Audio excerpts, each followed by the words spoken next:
In this first maintenance release for Mastercam X, CNC Software has introduced a brand new suite of surfacing toolpaths. These high-speed toolpaths are only available to Mastercam users that are on maintenance. This new suite of toolpaths utilizes a whole new strategy for surface machining. The approach used to calculate the toolpaths is designed to eliminate as many right-angle moves as possible, creating smooth transitions. If you notice within this toolpath, all of the transitions are smooth tangential movements, which can eliminate the stress of sharp right-angle changes in motion on your machine tool. The interface has been simplified. From one place you can now select the toolpath type, whether it's roughing or finishing, and the toolpath style that will be used. And from that same interface you select your tool. You're now even able to define your tool holder. And with this definition, you can specify a minimum clearance distance between your holder and model and have the holder geometry considered when gouge checking. Within the interface, you're able to specify your cut parameters, your transitions, define steep and shallow areas, how each pass of your toolpath will be linked together, filter arcs, define your planes, set your coolant parameters, canned text, and miscellaneous values. You also have a quick view window, which gives you an overall summary of your settings at a glance. A major benefit of this new interface is the ability to change toolpath types and styles without reselecting your geometry. The following videos will focus on utilizing this powerful new approach to surface machining. Mastercam's surface high-speed toolpaths, commonly referred to as HST, are designed to machine solid or surface models, taking advantage of today's modern machining centers, cutting tools, and programming strategies. You'll notice that the tool motion is always very smooth and fluid, and it avoids hard corners, sharp direction changes, or unnecessary retracts. It also is a very safe programming strategy designed to take light, rapid cuts and avoid overload situations on the tool. Another great advantage of the HST toolpaths is the relative ease of programming compared to traditional cutting strategies. Let's now start programming this part using the HST toolpath suite. We'll start by going under Toolpaths and Surface High Speed. And I'm prompted to select drive surfaces. Now this is a solid model, which I can tell by going under Screen, Statistics, and I have one solid. So I'm going to activate solid selection mode, this blue square with the green check. And then I'm going to turn off select face and just have select body turned on. I'm going to select my entire model to machine. Now generally the best way to go about the HST toolpaths if you're machining an entire model from start to finish is always select the entire part as a drive surface. And then we'll utilize various settings and containment boundaries to specify what exactly we'd like machined. Since the entire model is always being recognized, we'll eliminate the chance for collisions or gouges. I'm going to end selection. We can see here I have 182 drive surfaces. Actually, this is various faces of the model. So even though we have one solid, there's 182 faces. And then since I'm roughing a cavity, I'm going to select area clearance here, which cuts from the inside out. For a tool, we'll use a 5/8 bullnose end mill. And then for my cut parameters, I want to maintain climb cutting. And let's take an 1/8 inch step down. Now I'm going to smooth out the toolpath a bit, since this is a roughing toolpath, by turning on corner rounding. Then I'm going to adjust my stock to leave value here. Right now, we'll switch this 50 thousandths to 25. And then I'm going to go right down to my arc filter tolerance. Now what this is how accurately the part is being machined. Now since this is a roughing operation and we're leaving 25 thousandths, I don't need to calculate this part to 1/1000th accuracy. I just generally set this to half of what my stock to leave value is. So we'll have this be 12 thousandths. This will greatly reduce the amount of code and the amount of moves the tool will have to make. A few other parameters I'd like to set are transitions. I want this tool to enter with a helix with a slightly smaller radius, 1/4 inch. I also want it to go in at the feed rate, not the plunge rate. And just go down to coolant, make sure it's turned on, and then generate the toolpath. And if we backplot, let's see our nice helix entry, continuous engagement of material, and limited retracts. You'll notice there's only one when it starts, and then when it exits the toolpath. And then if we verify this,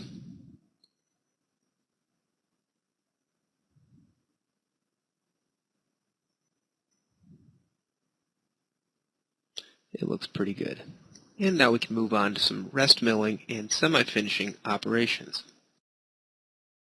So what I'm going to do is take this initial toolpath, right-click, while I'm holding the right button, drag after this, and let go, and select Copy After. That way it maintains all my selected geometry for driving. I just need to go back into the parameters, then we'll switch the toolpath type from an area clearance to a rest roughing. Now this cuts in a similar roughing strategy, taking constant Z cuts, but just goes after the remaining material. First I'll select a tool, this 3/16 bullnose end mill, and then we'll take a look at what remaining material we have here. Now we have several different ways to determine how much material is left on this part. To keep things easy here, I'm just going to select all previous operations. So this rest milling op will study operation 1, determine what material is left, and then utilize our 3/16 tool to go after it. With our cut parameters, we have our step down set by default at 18 thousandths. Let's just bump that up a little bit, 20 thousandths. We'll keep our corner rounding on, keep our stock to leave at 25 thousandths still. Double check our transitions, and we still have our helix value here, but I'm going to tighten that up a little bit once again. Then double check my arc filter tolerance page, and that still is at 12 thousandths, which is half of my stock to leave, which is 25 thousandths still. Okay, and then we'll regenerate that toolpath. And then if we backplot and roll through it, we'll notice that the tool is only going after the remaining cusps and stands of material. However, it also, you'll now notice, it's going into these counter bore holes. And the reason it's doing that is, first of all, it's seeing the larger tool didn't go in there. And secondly, we have no containment boundary or anything to keep it from going in there. So what I have on a separate level is some wireframe geometry. So you'll recall that I copied this toolpath, and that grabbed our existing model, the 182 surfaces. Now I'm going to add a containment boundary, which I'm going to select this purple chain here, which should just keep the tool inside the cavity. And then we'll regenerate that, and then backplot. And that looks a lot better. Now we'll go through and just verify both of these operations.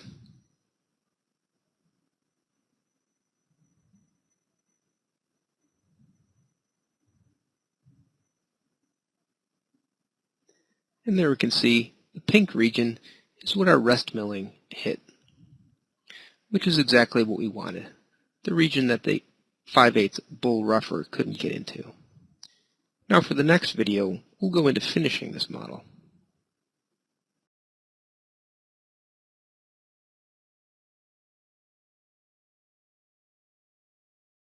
Surface high-speed toolpaths in Mastercam X are a set of machining strategies that are specifically designed to produce smooth and efficient tool motion when machining surface models or solid entities.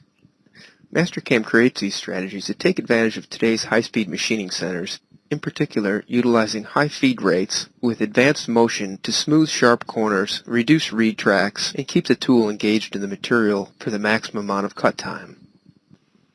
To create a surface high-speed toolpath, we must either have a surface model or a solid model on the screen. If I go here, Screen, Statistics, I can see I have two solid entities on the screen. Also, there is the addition of a new icon to access the Surface high-speed toolpaths. It looks like this here. If we right-click, customize, and go into the multi-surface toolpath category, we can see this icon here is an addition that I created to my toolbar. We also can get at Surface high-speed toolpaths by toolpath, Surface high-speed toolpath. Click on that. I'm prompted to select drive surfaces. Going to my solid selection toolbar, I'm going to select this body and this one. Click OK. 21 surfaces selected. I don't want a contained boundary. I'm going to leave the starting point off too. Then the high-speed toolpath parameter window opens, which you'll notice is much different than the traditional Mastercam parameter interface. I'd like to create a roughing toolpath and an area clearance. You'll notice that I can change the toolpath type within the operation between roughing and finishing and the different styles of each. Next, I'm going to select my tool. I'm going to use this 1.5" bull rougher. Going on to my cut parameters. I'd like to have that 150 thou step down, and I'm going to leave 10 thou on the drive surfaces. Go down to this left corner here in the quick view settings. We can see a quick summary of all the parameters in this tool path.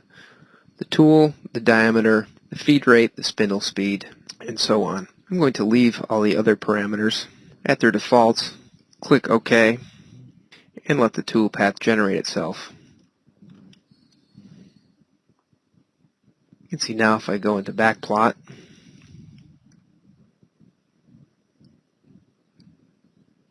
you'll notice that there are only two retracts, once when it plunges in and once when the tool withdraws from the material. Let's click OK. Now I'd like to create another Surface high-speed toolpath. All I need to do now is right-click, drag this toolpath down, and copy after. Open my parameters. Go up to my toolpath type. Now I'd like to make this a finishing operation. This is going to be a horizontal area finishing operation. And we can see down in the graphics area there's a small preview of what a horizontal finishing operation looks like. Going to go into my cut parameters again. I have one depth cut and no stock to leave on the walls or the floor. Go into my tool. I'm going to select this 1/2" bullnose tool and leave all the other defaults. Click OK. Regen, and let's backplot that.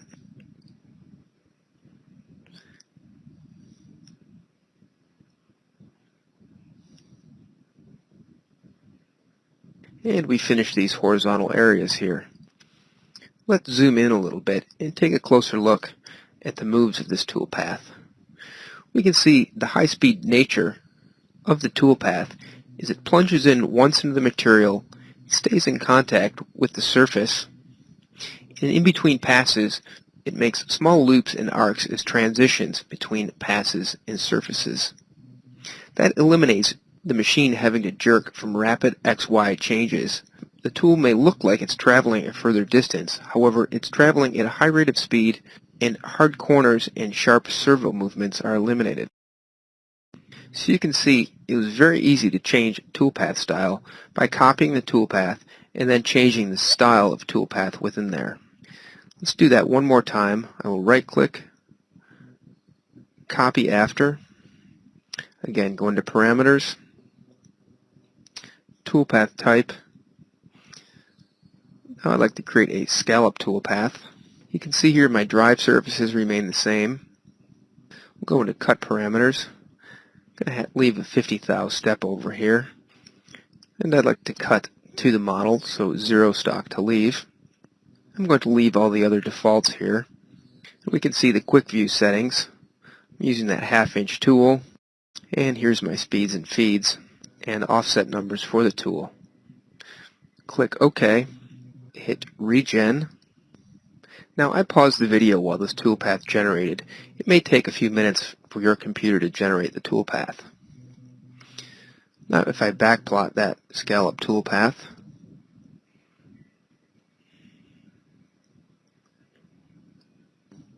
we can see here again there was one plunge into the material and one retract. Otherwise the high-speed toolpath stuck to the surface at the set feed rate, finishing this entire model.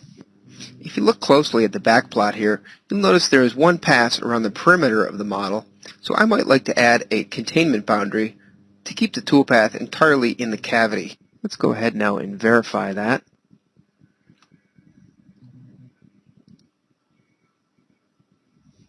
Here's my roughing operation.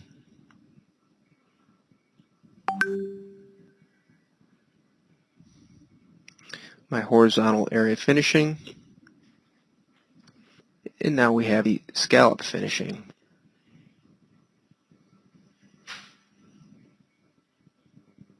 And there's our part. You can see not only is the toolpath extremely efficient in limiting the retracts from my part, it also is very quick to generate the toolpaths by copying and just changing the style of toolpath. In subsequent videos, we will go into greater detail as to the application and features of each of the high-speed toolpaths. Now we'll resume finishing this model. We left off roughing, and this is what we have thus far. And for organizational sake, I'm going to create a new toolpath group labeled Finishing.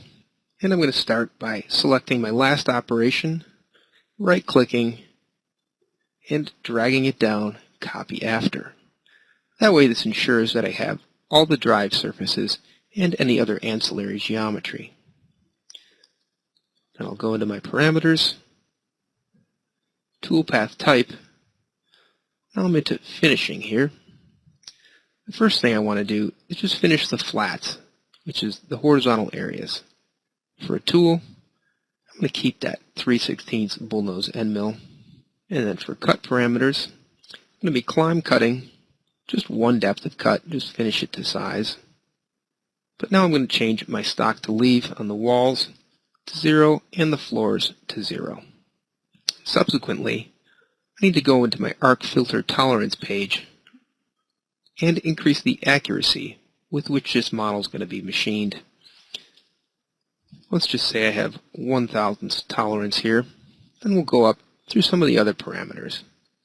Trochoidal motion, I'm going to turn this on here, and we can see when I click it on, the graphic updates. This will make small looping motions when the tool gets into tighter regions so it won't get pinched. I'm going to increase the step over adjustment 50% though. So whenever it encounters 50% more, the 84 thousandths, it will go into the trochoidal loop sequence. Now you'll notice there's a lot of parameters and fields to fill in here. In the rest of the videos in this HST series, we'll go into great detail in optimizing and setting each parameter and what their functions are. Now my transitions, we'll keep those at helix and at the feed rate. Then let's regenerate that toolpath, backplot it,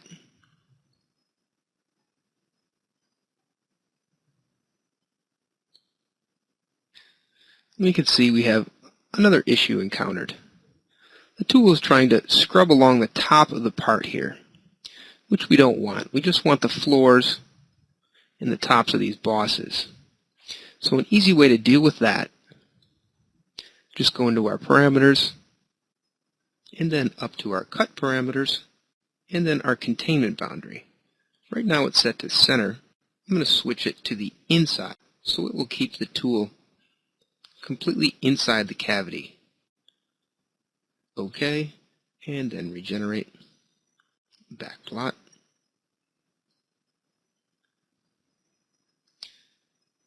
And there we see just what we're after.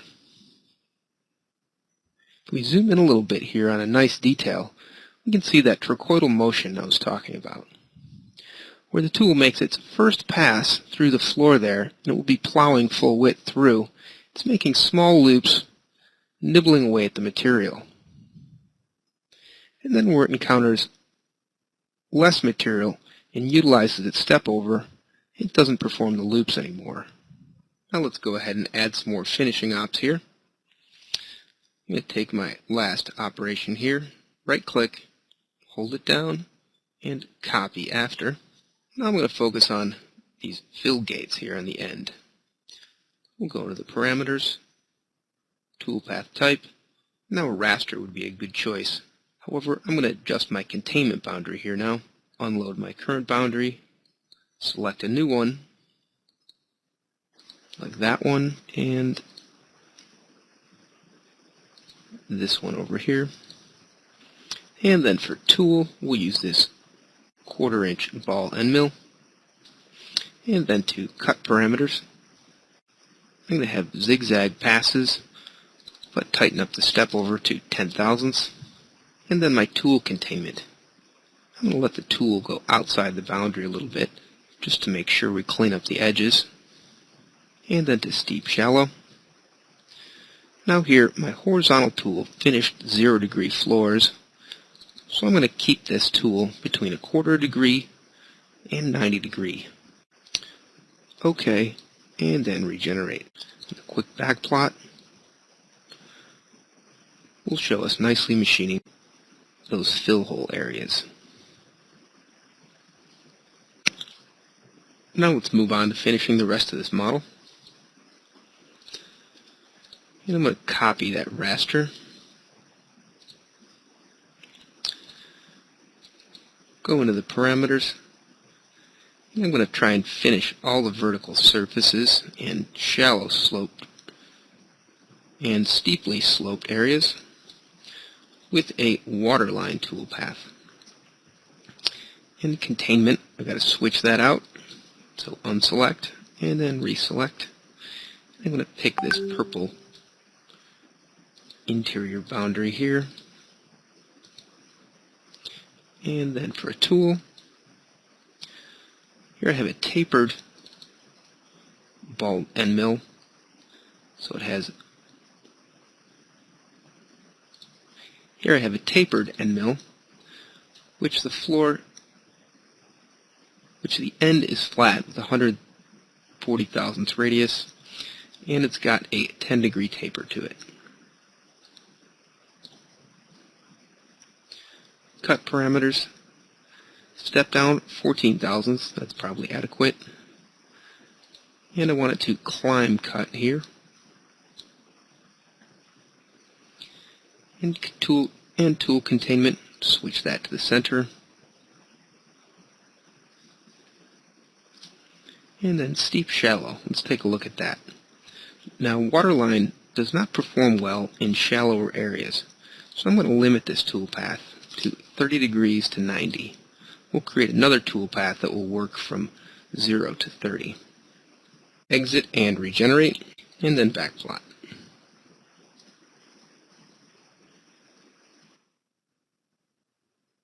You can see it's staying off the shallow areas to the top of this riser here and the top of the spheres, where this toolpath waterline would give us a very coarse finish. Now we'll go ahead and add a scallop routine for the shallow regions. Copy that waterline after, parameters, toolpath type, and scallop, which has a 3-dimensional step over, which works quite well in shallow and transitional areas. Keep that taper end mill, and then our cut parameters. I'm going to have one way, so it's climb milling, and I'd like it to machine outside in with a 14,000 step over should be adequate. And then onto steep shallow. Now since our waterline machined 30 to 90, I want this scallop to machine everything in between that it missed. So 1/2 degree, and we'll get a little bit of overlap here, let's say 35. And then for Z depths, I only want it to machine the middle section. So turn on Z depths, minimum depth.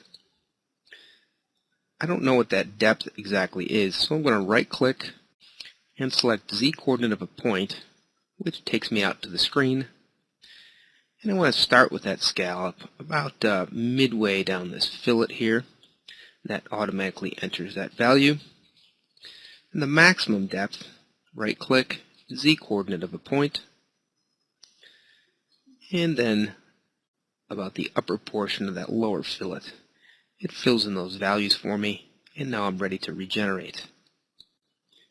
And then if we backplot, you can see we're just hitting the shallower areas and the tops of those spheres and the tops of those shallower bosses.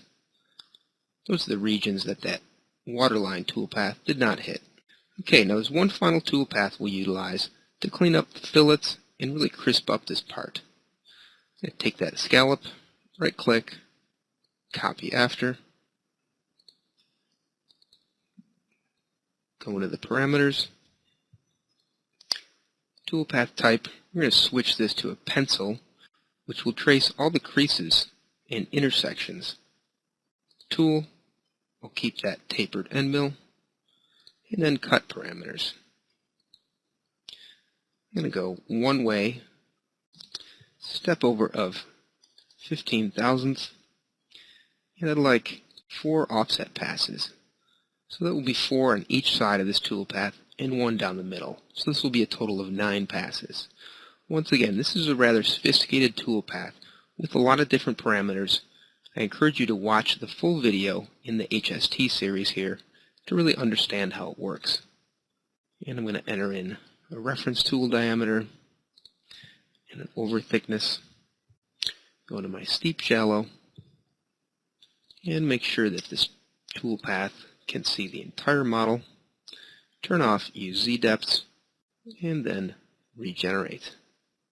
And then if we backplot, you can see this tool does a fantastic job of rolling around all the creases and nice fillets in this part here.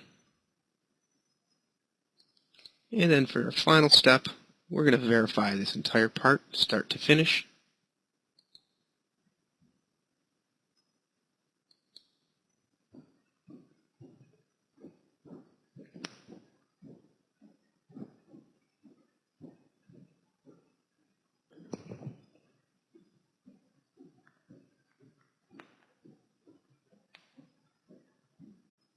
And now we can see completed our beautifully finished model.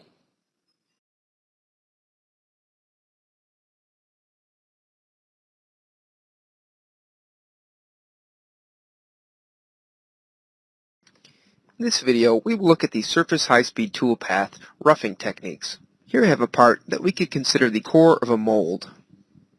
The stock will be my red bounding box here, and the part that I'm going to machine is this base and this boss. If I go into Toolpath, Surface High-Speed Toolpath, select Drive Surfaces, go into my Solid Selection menu, and select that entire entity. OK.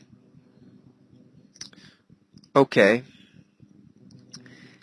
And then I have 2 options here for roughing toolpath with surface high speed: core roughing or area clearance. It just so happens that my part is a mold core. Actually, what core roughing means is the tool will not plunge into the material directly. It will try to approach the part from the outside of the material and work its way in. Let's select a tool as a 3/4 inch bowl end mill. My cut parameters, I'm going to have 75 thousandths of an inch step down, 20 thou for stock to leave,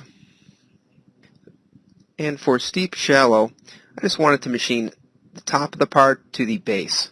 So I'm going to select use Z depth, detect limits, go into my linking parameters here, and I'd like this to have a minimal vertical retract.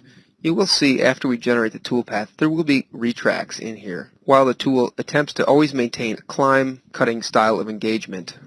Arc filter, and for this generates a little faster, I'm going to turn the filter on and have a 10 thou tolerance here. OK.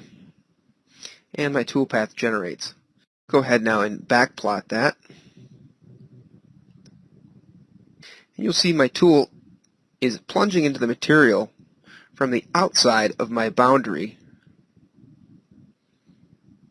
and makes a series of steps inward, partially engaging the material with each cut. It never plunges directly into the material, giving itself full engagement.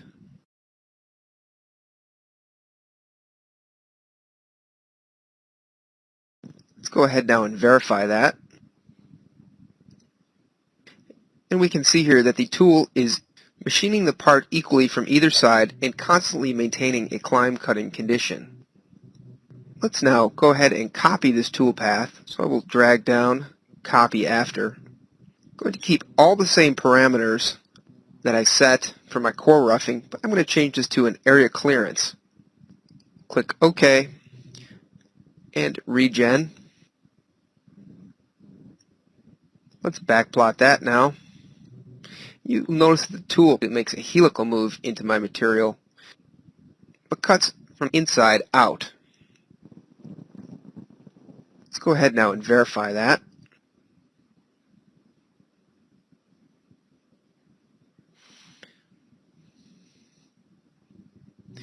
You can see as my tool plunges into the material, it's getting full width engagement, which may not be a desirable condition due to tool overloading.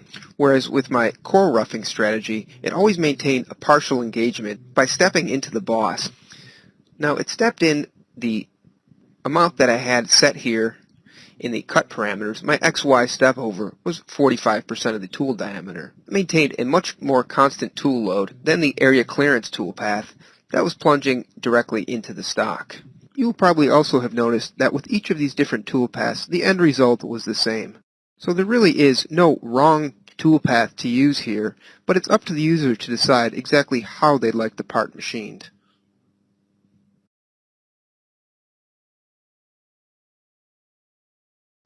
These surface high-speed tool paths have two main roughing strategies. One is suited for machining mold cores, such as this green part, where the feature is standing proud, and the other strategy is for mold cavities and pocket-shaped parts, such as this blue part here. First, we'll deal with this green part. I'm going to start by going Tool Paths, Surface High Speed, and then I'm prompted to select Drive Surfaces. Now keep in mind we have to have either a surface or solid model for the 3D HST tool paths. I'm going to go into solid selection mode and turn off select faces and turn on select body.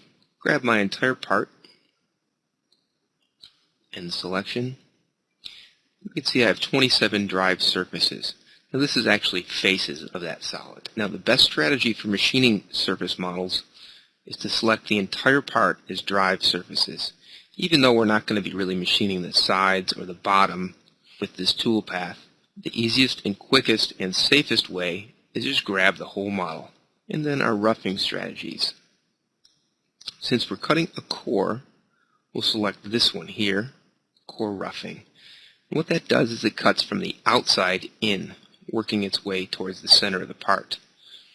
For a tool, I have a 5/8 bullnose end mill specified here, and this shape of tool, a bull tool, is most commonly used for roughing. Cut parameters. So cutting method, climb. The major advantage of these tool paths is that they always maintain whichever cutting style we set up here. So we can be assured that we're always going to be climb cutting. And step down. I'm going to turn this up to 1/8 of an inch. I'm going to turn on corner rounding here. And what this does is this inserts arc motions wherever there might be hard XY corner changes. This allows the machine tool to have much more smooth and fluid motion. And my step over, we'll leave that at 45%. Down here, the important setting of stock to leave. I'm going to machine this a little bit tighter to 20 thousandths on both the walls and the floors. Now, right after I set this stock to leave, I like to go into the arc filter tolerance page immediately, because these two, stock to leave and the tolerance, are very important in how they're related. Now there's an entire series of videos related to the tolerance here. But briefly, what we want to do is always have the total tolerance set to about half of our stock to leave. So we're leaving 20 thou, and my total tolerance is 10 thou. So my tool path won't be calculated to an unnecessary degree of accuracy since we're leaving 20 thousandths of material. This gives us a much smaller NC file. Now let's go ahead with the rest of the defaults here and just see what this tool path looks like. Backplot. And you can see that's cutting very nicely, always from the outside in and maintaining a climb condition. Now a few things to note here. First off, I've changed my backplot colors, arcs to orange and linear moves to blue. If we analyze this toolpath a little bit closer, you can see that there's always arc motions where there's direction changes. This helps with machine movement and really smoothing out the toolpath, allowing high rates of feed and material removal. One thing you'll notice is that it's not quite going down all the way to the face here. And we're going to be leaving a fair amount of material here between this lower face and our last cutting pass. Also, you can see that the Z moves are straight plunges, and we don't really have any nice arc smooth motion up at the top of these moves here. So I'm going to go in and change some parameters, but first let's just take a quick look at a verify.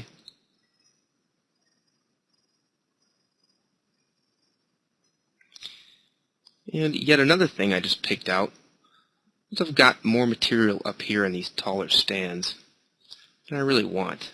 Okay, so we've got a few things to change here now. Into the parameters. First off, we'll turn on this Add Cuts feature. What this does is this allows the toolpath to take uneven cuts to reduce the amount of stair stepping and hopefully land a cutting pass closer to the floor of that part. So my minimum step down I'm going to allow is 50 thousandths of an inch, and it will determine this step down so it doesn't create a profile, in other words a stair step, over a quarter of an inch. So that should solve that one issue. And the next thing is steep shallow here. Now this determines what depths might cut between, so I'm going to turn on Use Z Depths. Now I'm not really sure where in Z space this part is, so I'm just going to use the data entry shortcut to fill in the values for me. So my maximum depth, I'm going to right click, select Z coordinate of a point. Select a point, and I'm going to snap to this floor here. It keys in, sure enough, that was Z0.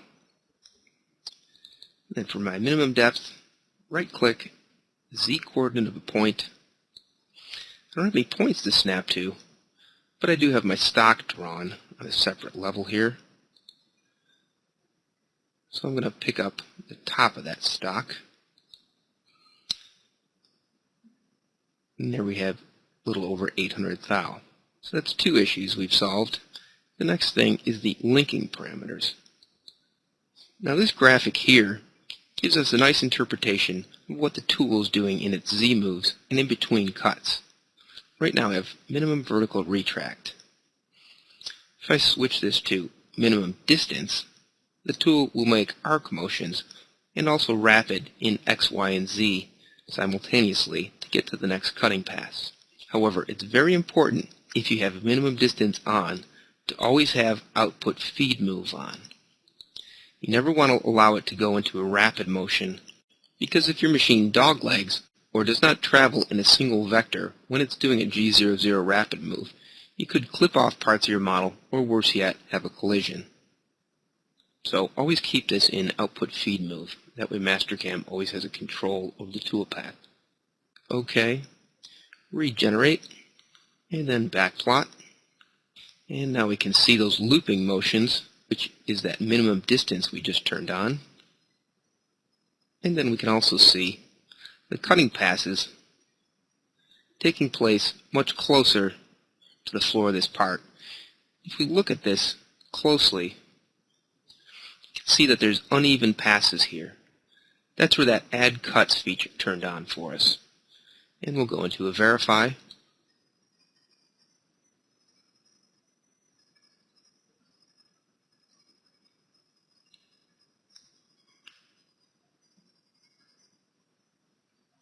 And that looks a lot better. Took care of those top sections. For the next video, we'll go ahead and do some rest roughing on this part here.